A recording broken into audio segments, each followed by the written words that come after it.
नमस्ते। आजको यस प्रस्तुतिमा हामी एउटा एकदमै महत्त्वपूर्ण विषयमा कुरा गर्दैछौँ। अनुभव नभएको बेला अन्तर्वार्तामा सोधिने सबैभन्दा डरलाग्दो प्रश्नलाई कसरी सामना गर्ने। आज हामी वास्तविक कर्पोरेट भर्ना मनोविज्ञानलाई एकदमै सरल भाषामा डिकोड गर्दैछौँ, जसले तपाईँको आत्मविश्वासलाई पक्कै पनि अर्को स्तरमा पुर्याउनेछ। ल सुरु गरौँ है त। अब एउटा कुरा सोचौँ त, तपाईसँग त कुनै अनुभव नै छैन अनि हामीले तपाईँलाई किन छान्ने? उफ, सुन्दा पनि आङ जिरिङ्ग हुन्छ, होइन त?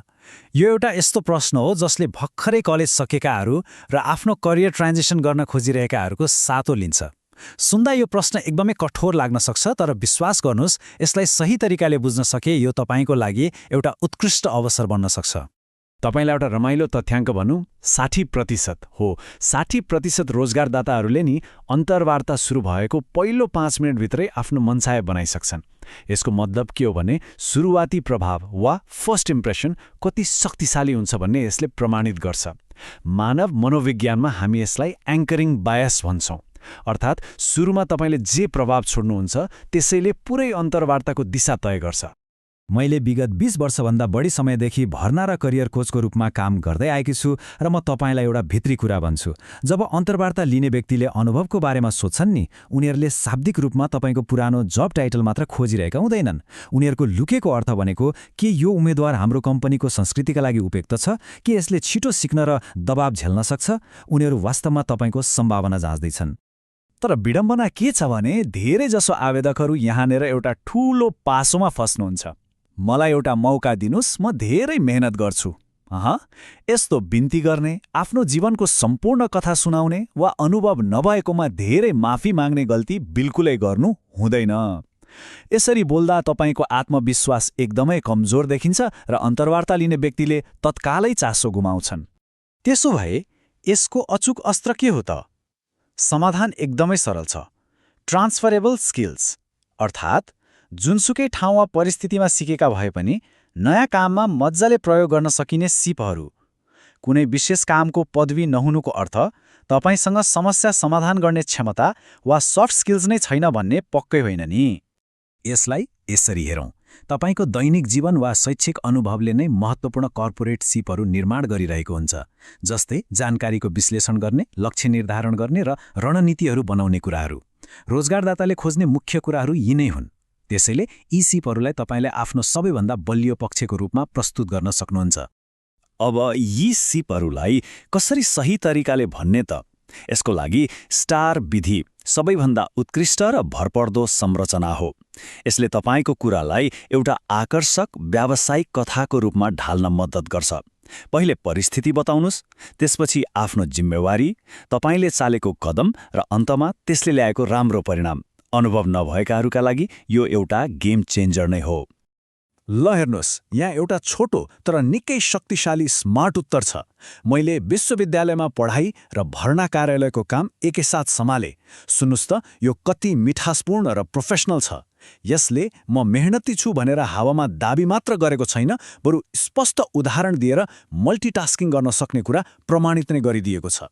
यो उत्तरले साँच्चै जादु कसरी गर्छ भने नि, यसले सिधा रोजगारदाताको मनोविज्ञानमा प्रहार गर्छ। तपाईँले आफूमा सिक्ने भोक अर्थात् ग्रोथ माइन्डसेट छ भनेर देखाइसक्नुभयो।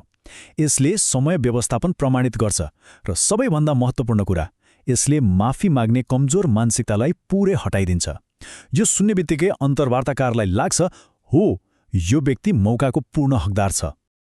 तर पक्नुहोस् है, शब्दहरू मात्रै सबथोक होइनन्। जतिसुकै राम्रो उत्तर तयार गरे पनि यदि तपाईँको बोल्ने शैली एकदमै रोबोटिक छ वा डराएको जस्तो सुनिन्छ भने त्यसले काम गर्दैन। भोइस मोड्युलेसन अर्थात् आवाजको उतार चढावले नै तपाईँको उत्तरमा ज्यान भर्ने काम गर्छ। यसले नै श्रोतालाई तपाईँको कुरा सुन्न बाध्य बनाउँछ। आत्मविश्वास देखाउनको लागि स्वर र शारीरिक हावभाव दुवैमा ध्यान दिनै पर्छ। बोल्नु अघि लामो सास तान्नुहोस्। महत्त्वपूर्ण कुरा गर्दा आवाजमा अलिकति जोड दिनुहोस् र हो, बीचबीचमा रणनीतिक रूपमा रोकिने अर्थात् पज लिने बानी बसाल्नुहोस्। अनि एउटा स्वाभाविक मुस्कान र सही आई कन्ट्याक्टले तपाईँको इमोसनल इन्टेलिजेन्स कति बलियो छ भनेर बिना शब्द नै बताइदिन्छ। यो सम्पूर्ण प्रक्रिया ठ्याक्कै कुनै नयाँ सम्बन्ध गाँसे जस्तै हो। सुरुमै भेट्ने बित्तिकै के हामी बिहे गरौँ भन्यो भने त जो पनि भाग्छ नि, होइन र? भर्नाको मनोविज्ञान पनि त्यस्तै हो। पहिले आफ्नो उत्तरहरूबाट विश्वास र सम्बन्ध निर्माण गर्नुहोस् र जब तपाईँले आफ्नो भ्याल्यु प्रमाणित गर्नुहुन्छ अनि मात्र सम्झौता पक्का गर्नेतर्फ लाग्नुहोस्। र जब त्यो विश्वासको वातावरण बन्छ नि, अनि बल्ल पालो आउँछ समापनको। के म यो काम पाउन सक्छु? सुन्दा एकदमै सामान्य लागे पनि यी 5 जादुई शब्दहरू हुन्। धेरैजसो मानिसहरू यति सिधै सोध्न डराउँछन्, तर तपाईँले आत्मविश्वासका साथ यो प्रश्न सोध्दा यसले तपाईँलाई अन्य सयौं प्रतिस्पर्धीहरूभन्दा निकै फरक, साहसी र स्पष्ट उम्मेद्वारको रूपमा उभ्याउँछ। यदि तपाईँलाई अझै बढी प्रोफेसनल र परिपक्व सुनिनु छ भने यो अलि लामो संस्करण प्रयोग गर्न सक्नुहुन्छ। उत्कृष्ट कुराकानीको अन्त्यमा के तपाईँ अर्को चरणमा जान इच्छुक हुनुहुन्छ भनेर सोध्नुभयो भने यसले अपार आत्मविश्वास झल्काउँछ। यो भनेको साँच्चै नै छनौट हुने वा सेलेक्टेड क्यान्डिडेटहरूले मात्र प्रयोग गर्ने एउटा शक्तिशाली हतियार हो। अब हामी अन्त्यमा आइपुगेका छौँ। अन्ततः बल तपाईँको कोर्टमा छ। कि त अनुभव नभएको डरलाई आफूमाथि हावी हुन दिने, वा यो स्मार्ट तरिका र मनोवैज्ञानिक तयारी अपनाएर आफ्नो क्षमता प्रमाणित गर्ने। सही तयारीले जो कहिले पनि शानदार सफलता दिलाउन सक्छ। त्यसो भए सोच्नुस् त, तपाईँको आगामी अन्तर्वार्तामा डरले शासन गर्नेछ वा तपाईँको यो कडा तयारीले जब अफर पक्का गर्नेछ?